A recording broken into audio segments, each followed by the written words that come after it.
Bon dia, nens i nenes. En aquest PowerPoint parlarem sobre la classificació dels animals i les plantes del Parc del Montnegre i el Corredor. Comencem per les plantes.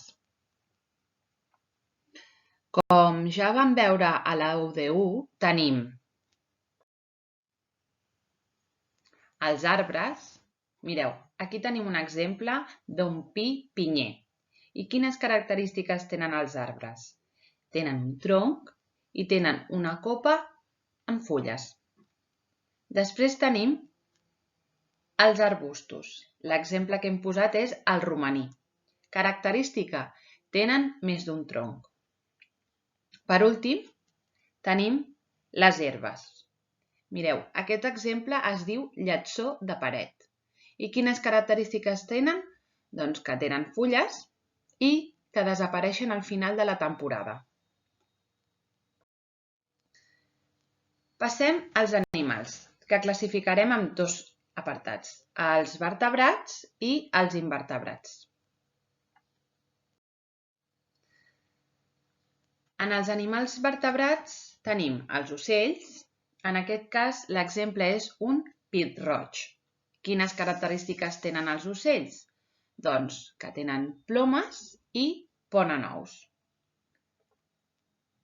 A més, hi ha els rèptils.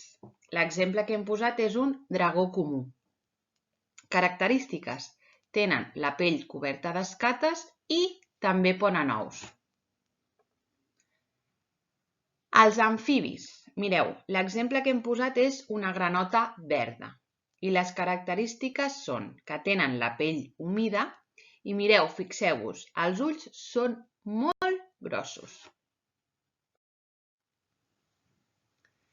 Després tenim els peixos. En aquest cas hem posat l'exemple del barb de muntanya.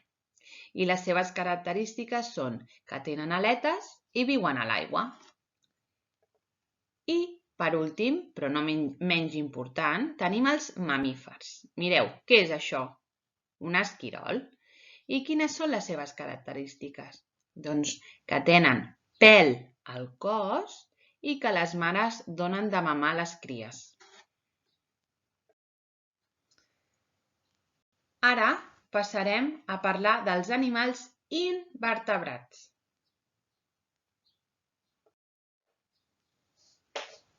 Mireu, el grup d'invertebrats més important són els insectes i les característiques que els diferencien de la resta és que tenen 6 potes i 2 antenes. Anem a veure quins són. Mireu, segur que l'heu vist alguna vegada. És la llagosta d'ales vermelles. Però, mireu, té un asterisc al seu nom perquè a la nostra excursió no la podrem veure, ja que al febrer no està. És a partir de la primavera, a l'estiu, quan comença a sortir. Això és una papallona. I en aquest cas es diu blanqueta de la col. És molt habitual per aquí.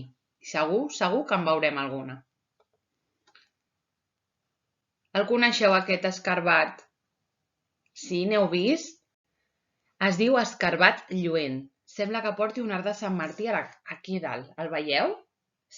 Molts colors. Seguim. A veure si coneixeu aquest. Una formiga. Sí, i tant. Mira, es veu perfectament. Anem a comptar les potes. 1, 2, 3, 4, 5, 6. I les antenes quantes en té? 1 i 2. Perfecte. Quin altre tenim? Tenim la marieta de 7 punts, que aquesta segur que l'heu vist moltíssimes vegades.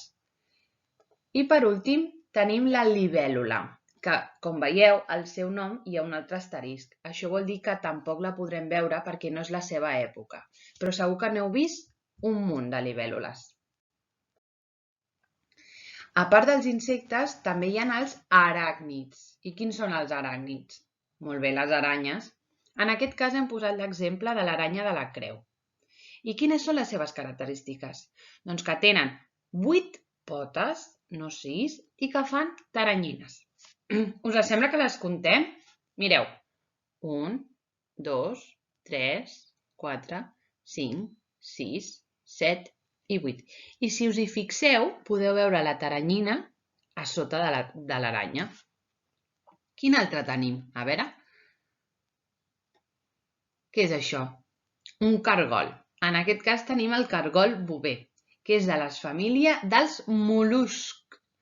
I les seves característiques són que té closca i que menja herba. I per últim, tenim el milpeus. Segur que n'heu vist moltíssims. És de la família dels miriàpodes. Déu-n'hi-do, quin nom. I les seves característiques són que tenen un cos llarg, com podeu veure, i que tenen moltes potes. D'acord? Perfecte.